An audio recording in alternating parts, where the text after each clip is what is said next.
Buenos días. Bueno, bienvenidos de nuevo a nuestro canal Retrocómputo. Y hoy, como me están viendo, estoy en mi mesa de trabajo. Aquí es donde habitualmente reparo mis computadoras retro. Ahora, nunca antes he hecho un video de reparación, a pesar de que sí he arreglado varios computadores. Lo que sucede es que generalmente la reparación de una computadora retro, en mi caso, no la hago en una secuencia completa. Digamos, traigo el equipo y hoy me comienzo a trabajar en él y no lo dejo hasta que termino la reparación. No, normalmente las reparaciones de mis equipos duran semanas, a veces meses. Incluso ha pasado con algunos casos que empecé hace un año y no logré llevarlo a buen término y lo dejé ahí hasta que conseguí algunas cosas que hacían falta o algún conocimiento que no tenía, lo aprendí. Entonces se queda ahí en suspenso. Por lo tanto es muy complicado hacer un video de reparación. Sin embargo, hoy quiero que hagamos un video de reparación. Vamos a ver cómo nos sale. Vamos a tratar de hacerlo en el menor tiempo posible. Y quiero que hablemos también un poco de la reparación de nuestras computadoras retro. Bueno, les cuento cómo me ha ayudado a mí con la reparación de las computadoras. He reparado varias Commodore 64, he reparado varias computadoras Atari, he reparado unas cuantas Radio Shack Tandy, y reparé una ZX Spectrum de un amigo acá en Ibagué. Por ahí reparé también parcialmente una Apple Macintosh y más recientemente he estado trabajando con unas Timex Sinclair. Reparé una TS-1000, reparé una ZX81 y estoy trabajando, ya casi termino con la reparación de una Timex Sinclair 2068 y tengo en espera una TS-1500. Así que he hecho varias reparaciones, pero como les digo, no las he documentado, no las he compartido con ustedes. Pero bueno, vamos a ver si hoy reparamos un equipo en particular que ya les voy a mostrar. Pero antes de mostrarles eso, pues quiero compartir con ustedes un poco también de lo que es el trabajo de reparación de una computadora retro y qué se necesita. Bueno, además de ciertos conocimientos básicos de electrónica, bueno, algunos no son tan básicos, algunos requieren unos conocimientos algo avanzados, ¿no?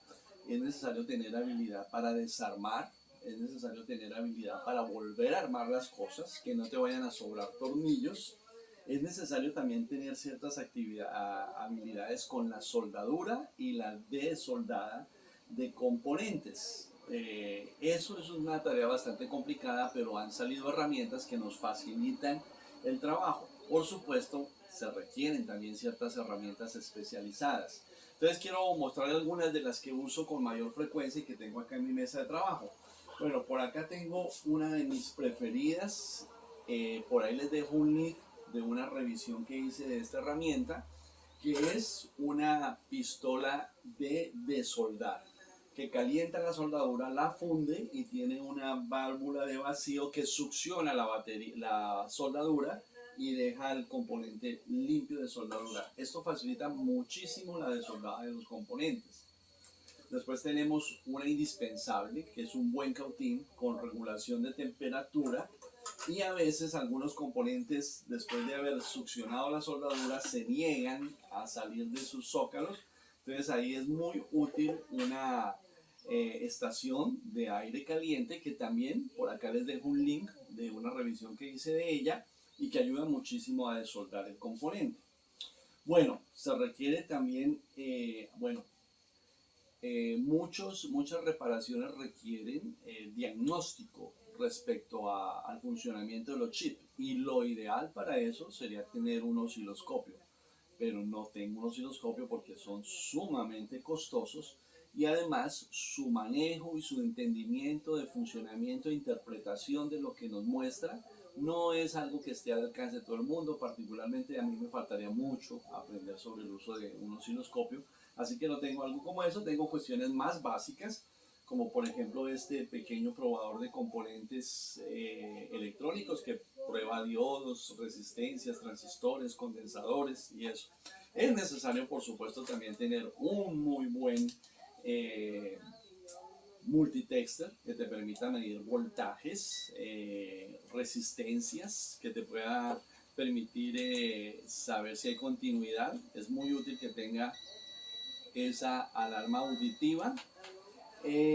Y además, bueno, elementos de soldadura, una buena soldadura. Yo utilizo esta soldadura, ¿no? Que es muy buena para limpiar el flux, la cinta de cobre para desoldar, algunos pequeños destornilladores para sacar los circuitos integrados de sus zócalos, y con la edad se va perdiendo la vista, entonces es bueno tener una buena lente de magnificación, de aumento, para poder mirar mejor el trabajo, y bueno, algunas otras herramientas. Aquí tengo otra que ya les voy a hablar de esta y de lo que hace. Pero bueno, ya una vez que les he enseñado las herramientas, les voy a mostrar el proyecto con el que pensamos trabajar. Bueno, el conejillo de Indias, o el protagonista de esta reparación, es este equipo. Es un Atari 65XC. Lo compré hace ya más de un año, tal vez casi 2 años, con otro Atari 65X y con otro equipo. De los tres, solo uno salió bueno. Los otros dos salieron malos. Justamente ayer terminé el arreglo de uno de los dos 65XC, que lo había empezado hace ya como unos 6 meses, cambiándole un chip inicialmente, no funcionó, entonces ahí lo dejé en pausa mientras miraba otras formas de abordar el problema. Y ayer lo solucioné con una técnica que me dio el resultado que quiero compartir con ustedes hoy, ¿no? Bueno, es este que vamos a arreglar. El síntoma que tiene, ahorita les mostraré allí en Cueva Retro, donde pruebo mis computadores, tiene un problema de pantalla negra. Ahora, hablemos un poco de la pantalla negra, que es muy común en casi todas las computadoras. Y algunos no entienden lo que es una pantalla negra. Una pantalla negra es que uno conecta la computadora al dispositivo de video, generalmente un televisor o un monitor, y nos da una imagen negra, pero a veces esa imagen negra en algunos televisores simplemente indican que no hay señal de video. Entonces, en ese caso, lo que uno sabe es que el computador no está entregando una señal de video que el televisor o el monitor puedan entenderla. Pero los televisores modernos tienen una forma de indicarnos que no hay señal, que no está recibiendo señal. Entonces se puede ver una pantalla negra, en otros casos una pantalla de color azul, donde dice no signal, o en español no señal. Y uno sabe que no hay señal. Pero la mayoría de las pantallas negras que ocurren o que está pasando con este equipo es que, listo, cuando lo enciendo, ¡pum!, da señal de video, pero no aparece absolutamente nada. Solo muestra una pantalla completamente negra, y el monitor me indica que hay señal, pero pues que es una señal que no es, digamos, legible o que se pueda ver.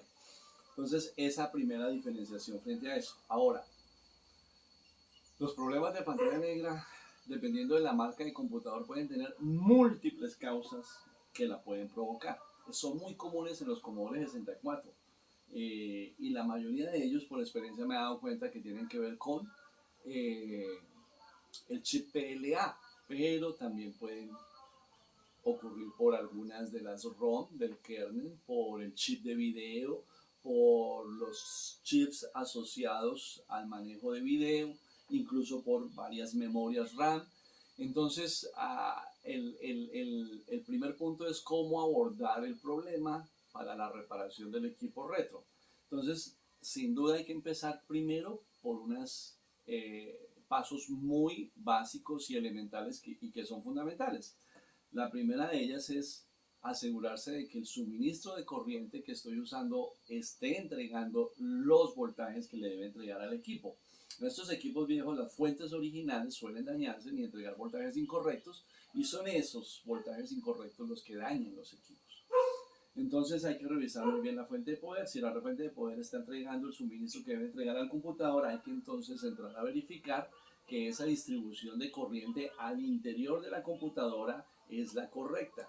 En el caso del Atari no es tan complicado porque es un voltaje de 5 voltios que uno puede medir en varios chips, en las memorias, en el procesador, en otros chips, donde llega el voltaje y constatar que están presentes los 5 voltios. En las Commodore maneja un voltaje también de 9 voltios para algunos componentes del circuito y otro de 5 voltios, y hay que verificar también. En las Timex Sinclair trabajan también con los 5 voltios y uno lo chequea en la memoria. Si el sistema de voltaje está bien, si no hay quemado un fusible, bueno, en esos casos cuando no hay una indicación de encendido, pues uno sabe que el problema es corriente, que se fue algún fusible o hay algún problema en la corriente. Pero en el caso de la pantalla negra uno sabe que sí está llegando la corriente, porque se trata de formar una imagen, pero no sale esa imagen definida. Entonces hay que empezar a descartar componentes. Y en la mayoría de los casos el primer sospechoso son aquellos que son los responsables de generar la señal de video para la computadora, para que el monitor la muestre. Así que si no sale en la imagen, bueno, debe haber un problema con eso, pero no siempre ocurre eso. En muchas ocasiones el chip de video está bien y lo que falla es otro componente asociado, a veces componentes pasivos, pero que son los que no dejan que salga la imagen en la computadora. Entonces, por lo general, siempre empiezo yo revisando el chip responsable del video. Y, por ejemplo, en el caso del computador que arreglé ayer, empecé por ahí. Cambié el chip ANTIC en el Atari 65E que ya reparé, que es el responsable en buena parte de generar la señal de video junto con el JTA. Pero no, después de que lo cambié, seguía igual. Entonces no era ese el problema y tuve que abordarlo de otra manera.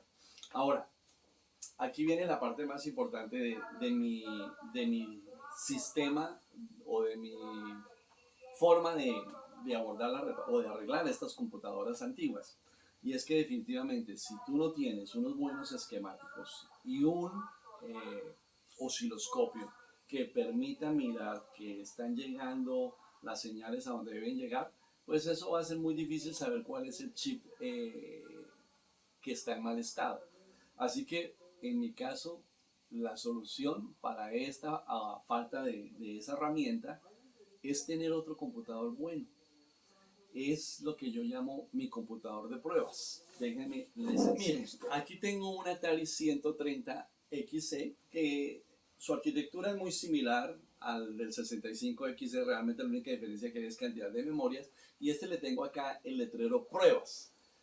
Este equipo, lo mantengo destapado, tiene todos sus chips. Si ustedes se fijan acá, todos sus chips están montados en Zócalo. Todos, absolutamente todos están montados en Zócalo. Ahora, este equipo lo adquirí así y no todos vienen así. Hay algunos donde los chips están soldados a la board. Entonces, eso no nos sirve para hacer pruebas. Este equipo funciona bien, es completamente funcional, pero por tener todos sus chips en zócalos, me permite entonces quitar un chip, ¿no? Y poner el chip del que tengo dudas después de habérselo quitado al equipo problema y probarlo y ver si está en buen estado o no está en mal estado. Porque generalmente los daños en las computadoras retros son producidos por chips que se dañan. Es muy frecuente que después de 35, 40 años, pues estos chips no van a durar toda la vida y fallan. Y algunos eran de mejor calidad que otros. Hay marcas de chip que son muy buenas y hay otras que no son tan buenas. Entonces, esa es la técnica que me permitió, por ejemplo, arreglar los Commodore 64. Hasta que no conseguí un Commodore 64 que me permitiera hacer las pruebas, incluso tuve que modificarle, colocar algunos chips, quitarlos y ponerle zócalos para poder hacer esas pruebas. Pues no pude reparar mi computadora porque me quedaba siempre muy complicado identificar cuál era el chip que estaba causando el problema. Pero así, pues es cuestión de probar los diferentes chips. Ahora, pues uno mira un computador de estos y esto puede tener 20 chips. Y si el computador original que voy a reparar están todos soldados, pues hombre, va a ser una tarea dispendiosa de soldar 20 chips y probarlos uno a uno. Así que uno tiene que valerse de otras herramientas para poder detectar cuáles son los chips que pueden estar dando el problema y no tener que hacer la tarea de cambiar todo, sino cambiar lo que realmente está mal. Entonces, para eso, en algunos computadores hay algunas herramientas de hardware de diagnóstico que te ayudan a solucionar o encontrar el problema. Por ejemplo, en las Commodore pues existe el DeaTeX, un cartucho que pones en la Commodore y que hace un examen de la memoria, te indica cuáles memorias están mal, qué chips están fallando y pues uno ya va a la fija y los cambia. Pero en el caso de Atari también existe una herramienta que se llama SysCheck, que también te identifica las memorias que están mal y todo, pero pues en el caso de Atari, por ejemplo, no tengo esa herramienta. Entonces estoy utilizando otra técnica y para esa técnica es donde entra también este aparatico o esto que es alcohol isopropílico o esto que se llama el dedo, que es el dedómetro. Es la posibilidad de tratar de identificar los chips. Generalmente cuando un chip se daña genera más calor que lo que es normal para el funcionamiento del equipo y es casi seguro que aquellos chips que se están calentando en exceso están en mal estado y hay que cambiarlos. Así, por ejemplo, identifiqué las memorias RAM que estaban dañadas en una Time Sinclair 2068 que que estoy terminando de reparar. Me faltan unos chips de repuesto que estoy esperando que lleguen para terminar con ese trabajo.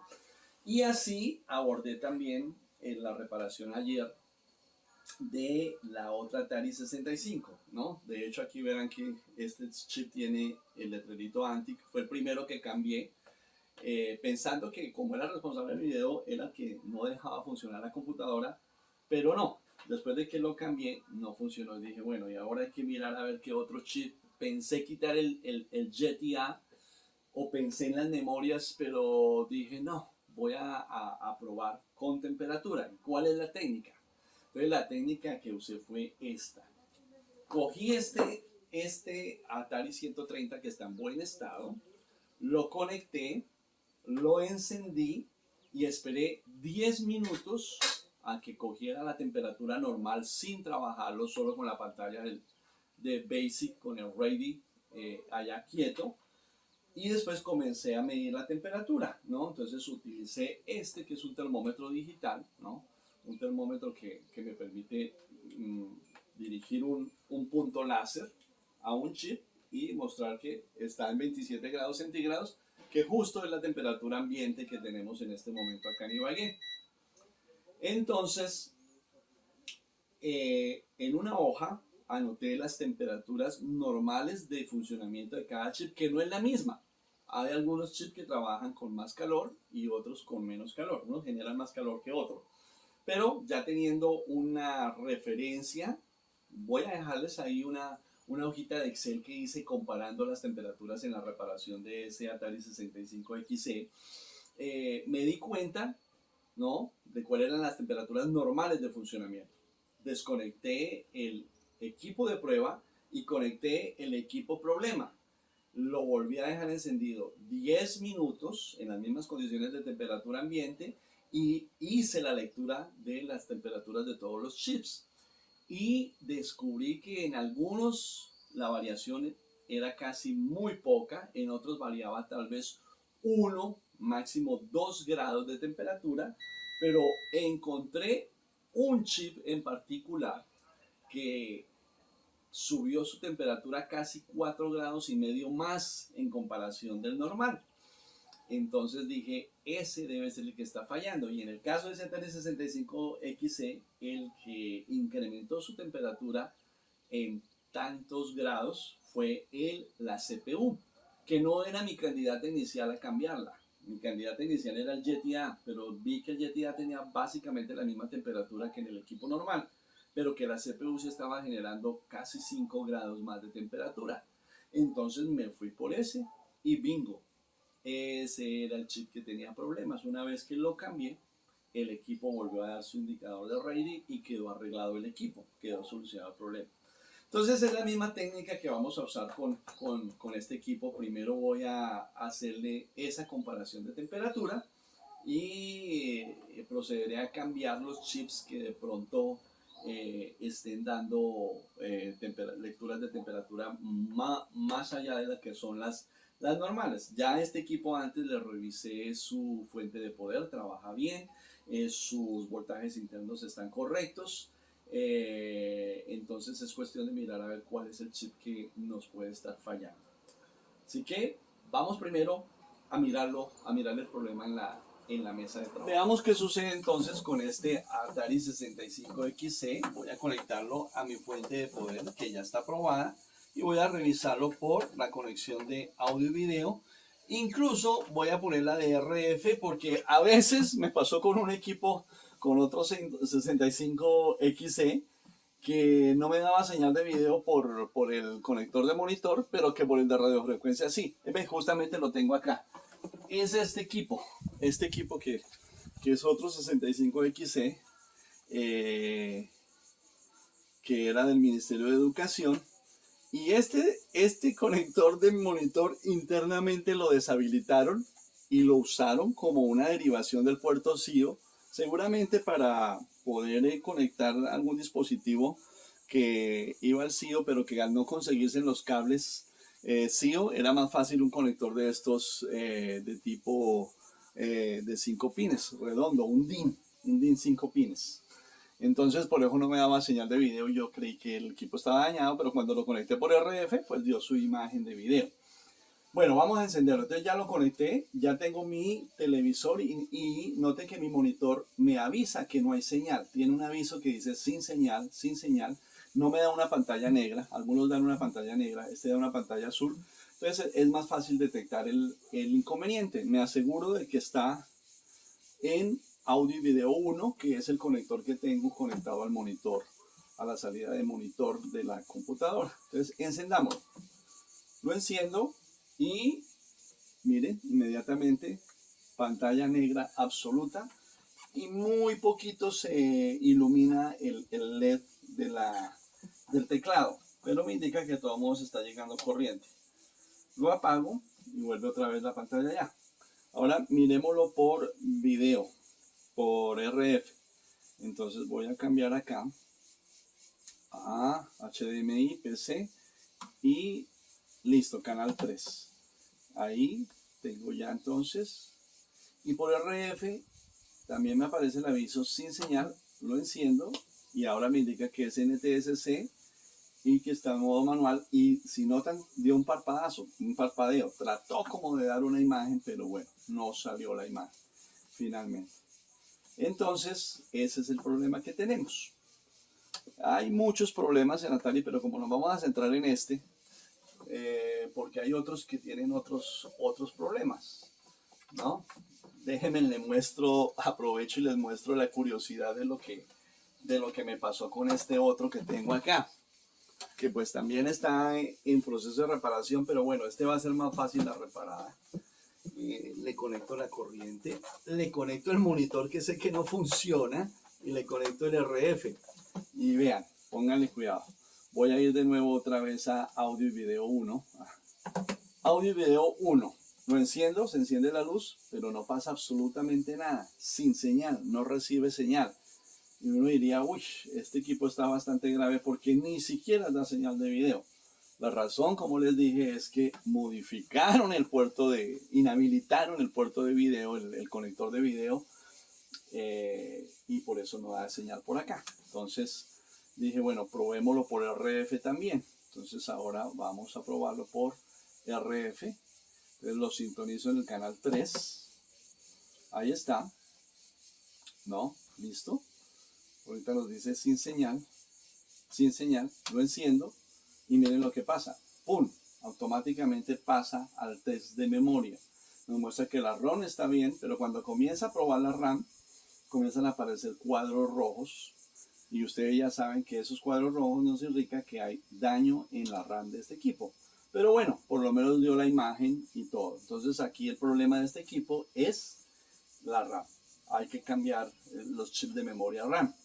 Eso pues es una tarea más fácil de abordar, sobre todo en el 65XE que no tiene sino 8 chips de memoria, mientras que el 130 tiene 16 chips de memoria, que es más complicado el cambio.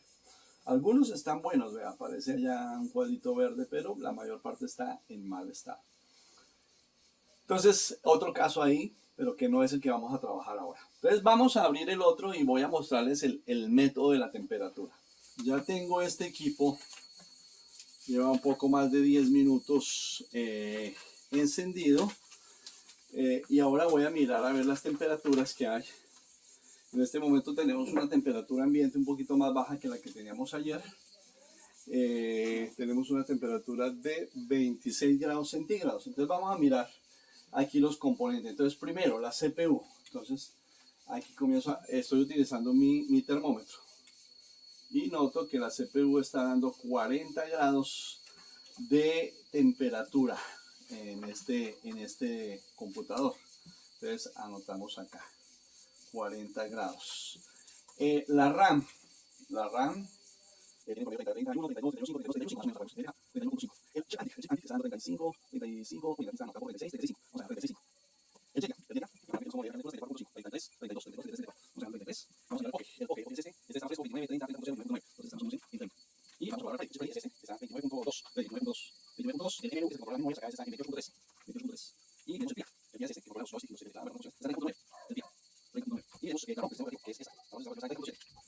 Y la ROM del BASIC, que es esta, está en 29.6, 30.3, 30.3. Bueno, listo. Mire, comparando los resultados con los que tuve ayer, están un poquitico más bajas las temperaturas hoy, pero muy poco, realmente es una diferencia muy poca. Y bueno, obedece a que hoy tenemos un día con una temperatura ambiente de solo en este momento 26 grados centígrados. Ayer teníamos 28, 29 grados centígrados. Entonces por eso de pronto ayer dio un poquito más. Listo, esas son las temperaturas normales para este momento. Voy a apagar este equipo. Voy a desconectarlo. Y ahora vamos a traer el equipo problema para comparar las temperaturas. Vamos ahora a probar las temperaturas en el equipo que está fallando. Como se darán cuenta, ya le retiré los escudos de interferencia de radiofrecuencia. Tengo la board desnuda, digamos. Y miren, todos los chips en este equipo están soldados a la board. No tienen zócalos. Así que cambiarlos todos sería una tarea muy dispendiosa. Entonces hay que tratar de identificar cuáles son los que puedan estar fallando. Entonces vamos a someterlo a este proceso de medición de temperatura a ver qué nos dicen las temperaturas sobre este equipo. Entonces conectemos video y va. Ya sabemos que da una pantalla negra. Dejémoslo 10 minutos a ver qué cambio hay. Ya pasaron 10 minutos. Entonces vamos ahora a medir las temperaturas. Entonces la temperatura ambiente sigue estando en 27 grados centígrados y empecemos a medir CPU. Vamos a ver CPU.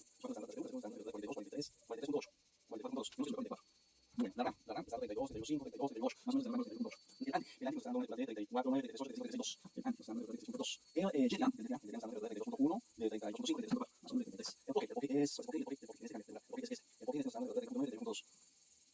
El FRENI es este, aquí en este computador, está dando en 29.2, 29.2. El NMU está dando en 29, el PIA es este, está dando en 29.7. La ROM está dando 31.2. 31.2.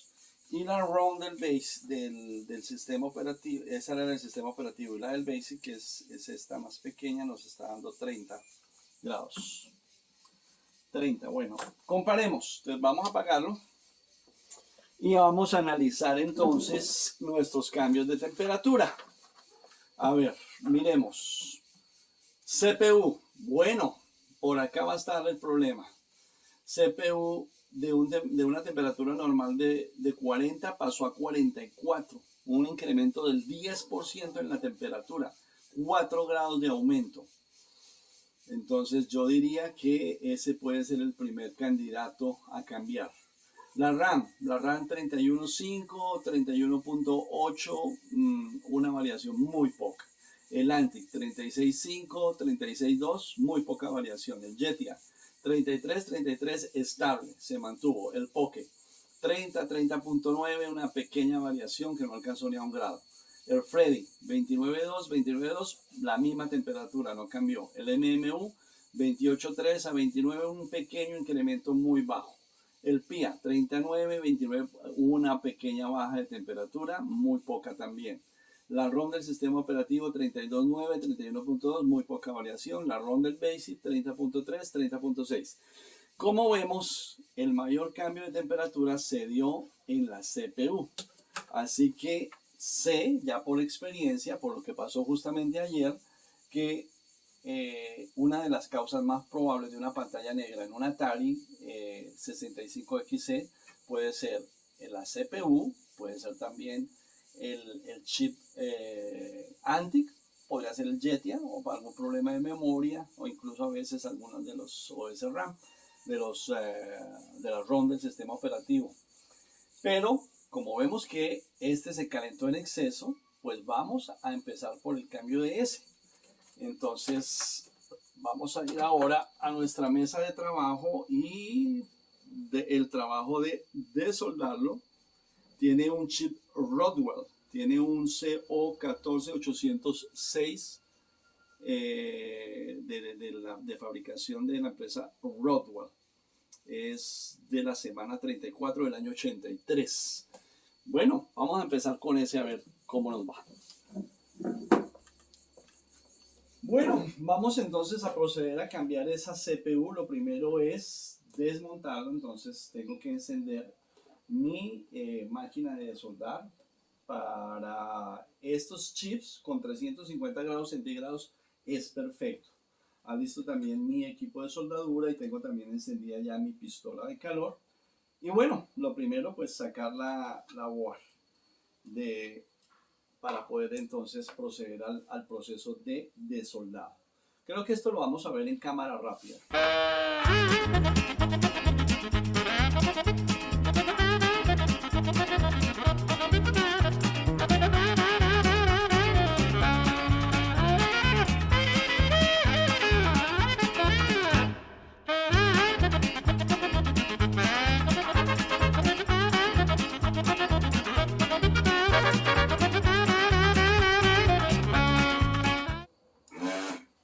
Bueno, terminamos ya de succionar la soldadura. Ahora vamos a retirar el chip con mucho cuidado. Habrá algunas soldaduras que se resistan, entonces tendremos que utilizar otra técnica. Aquí vamos haciéndole. Aquí ya hay unos que van aflojando, pero hay algunas soldaduras que todavía no han aflojado. Entonces aquí es donde entra en funcionamiento mi pistola de calor.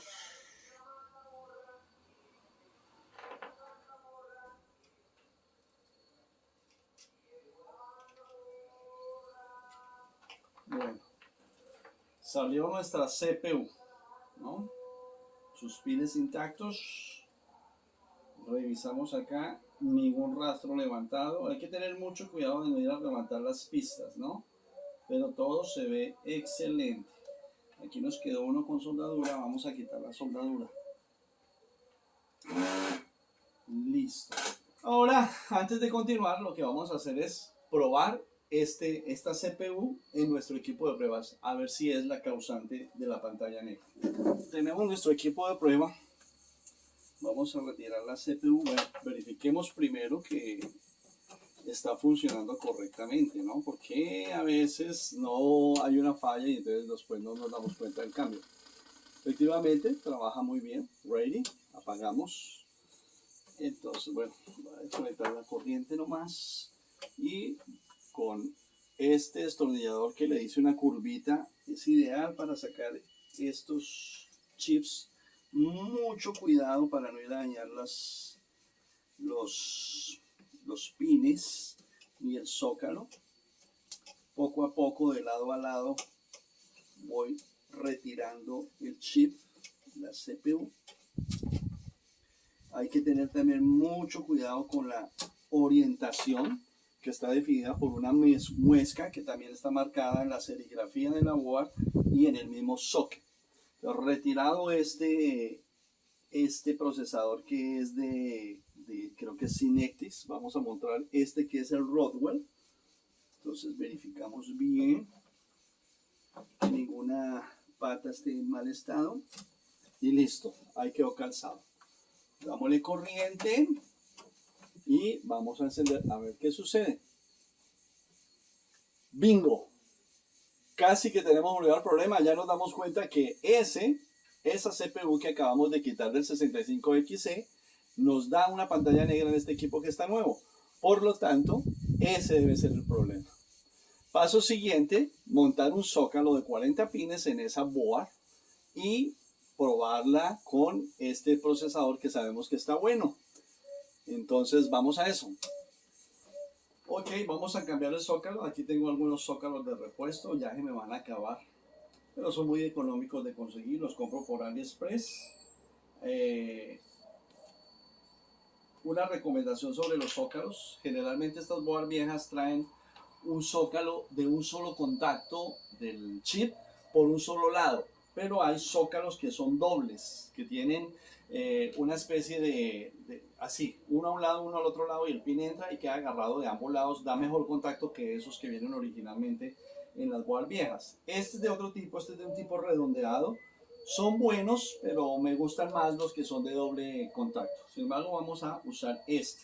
Entonces hay que tener cuidado con la colocación de ese zócalo, con la orientación, con la muesca en la serigrafía y la muesca en el zócalo.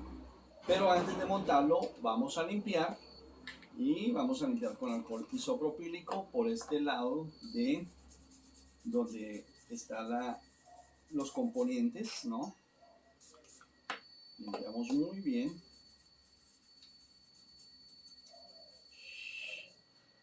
Bueno, a ver, de pronto ustedes verán que hay muchas cosas que tal vez no estoy haciendo de la mejor manera, pero bueno, a veces es hasta cuestión de acostumbrarse uno. Por ejemplo, debería estar utilizando una pulsera antiestática para evitar que la estática de mi cuerpo pueda afectar los chips de la board, pero no la tengo. Por ahí tengo pedida una, espero que me llegue pronto. Mientras tanto, lo que hago yo siempre antes de tocar la board y eso es siempre mi cuerpo lo pongo en contacto con una superficie metálica que tengo acá de abajo, que me permite descargar cualquier electricidad estática que tenga. Entonces ya con eso me protejo de que le haga un daño a la board. Bueno, vamos a mirar a ver si todos los orificios están libres o hay que destapar alguno. Perfecto, todos los pines entraron como deben entrar. Entonces tengo el socket ya colocado en la manera en que se debe colocar. Voy a utilizar una plastilina limpia tipos para fijar el socket a la board y facilitar su soldadura, ¿no? Listo. Vamos a proceder con la soldadura. Entonces voy a aplicar más fundente. Utilicé fundente para retirar la soldadura, pero ahora voy a utilizar más fundente para poner la soldadura nueva. Y después, cuando termine de soldar el socket, voy a quitar los restos de fundente que queden en la board para que la board se vea con buena presentación, que no muestre que se hizo un trabajo, como decimos acá en Colombia, un trabajo chambón, no, sino que se hizo un buen trabajo. Listo, vamos a empezar a soldar. Vamos a ver esto en cámara rápida.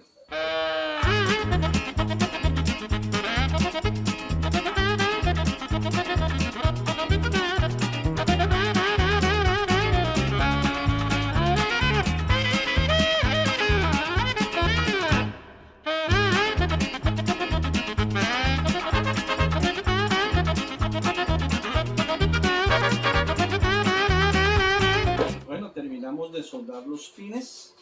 Ahora examinamos muy bien que todos hayan quedado soldados. Efectivamente, se ven bien soldados. Vamos a proceder a limpiar con alcohol isopropílico.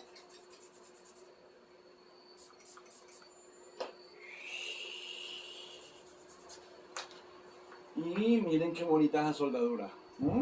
Quedó original. No parece que haya sido hecha manualmente y recientemente. Ahora, una precaución que tengo siempre cuando hago esto es revisar que no me hayan quedado pines en corto, porque una vez me pasó, me quedaron unos pines en corto, no me funcionaba y qué trabajo hasta que me di cuenta que era que habían quedado dos pines en corto. Entonces, si hay pines en corto son aledaños, entonces los pruebo todos. Esto toma tiempo, ¿no? Bueno, hoy lo estoy haciendo todo seguido. Vamos a ver si nos queda bien. Ah, no, aquí fue que puse en contacto las dos puntas, no es que haya corto. Y perfecto. No hubo corto en eso. Listo, viene el momento de la verdad. Vamos a poner el zócalo, el procesador. Venga, lo traigo de una vez. Está la CPU buena. La voy a montar de una vez, muesca con muesca para que no vaya a haber error. Puesto de este lado, puesto de este lado, que no se me vaya a dañar ningún pin. Venga, lo cierro un poquitico más. Eso. Listo. Ha sido puesta la CPU. Vamos a probarlo. Bueno, la hora de la verdad. Entonces, vamos a probar nuestra board 65XC. Cable de poder. Cable de video. Crucemos los dedos y vamos a ver qué sucede. Encendemos. ¡Bingo! Conseguimos que nuestra Atari 65XC vuelva a la vida. Y hemos utilizado el método que yo llamo método de comparación de temperaturas, que se puede hacer, ya les dije, con este termómetro digital, pero también algunos lo hacen con su dedo. Y hay otra forma de hacerlo y es esparcir alcohol isopropílico sobre los chips, y aquellos que están más calientes, el alcohol se evapora y se secan más rápido que los que tienen menos temperatura. Eso nos permitió identificar con absoluta precisión, por la diferencia de temperatura que vimos, que era de 4 grados centígrados entre el equipo de prueba y el equipo problema, cuál era el chip que estaba en mal estado. Me fue mejor con la reparación de este que con el que terminé de arreglar ayer, porque en ese me incliné antes de utilizar este método de la temperatura por pensar que el problema era el chip ANTIC. Y no era el ANTIC. Después iba a cambiar el Jetia, pero decidí hacer la prueba y me di cuenta que había una diferencia de temperatura sustancial con el procesador y era el procesador el que fallaba, como efectivamente ha ocurrido con este equipo. Ya tenemos un equipo funcional. Bueno, mis amigos, eso era todo. Espero que este video les haya gustado. No sé, tal vez salga un poco largo, todavía no lo he editado. Pero bueno, espero que sea de su agrado, que le den un like si les gustó, que lo compartan y que les sirva también para ustedes poder afrontar la reparación de sus propios equipos. Y tal vez en el futuro siga haciendo algunos otros videos de reparación como el que hicimos hoy. Afortunadamente la solución de este la alcanzamos a lograr. Hemos invertido tal vez unas 2 horas o 3 horas en la reparación del equipo. No olviden, si quieren apoyar para poder conseguir más equipos, más herramientas, es bienvenida una pequeña donación con el link de PayPal que encontrarán en la descripción de este video. Hasta luego y gracias.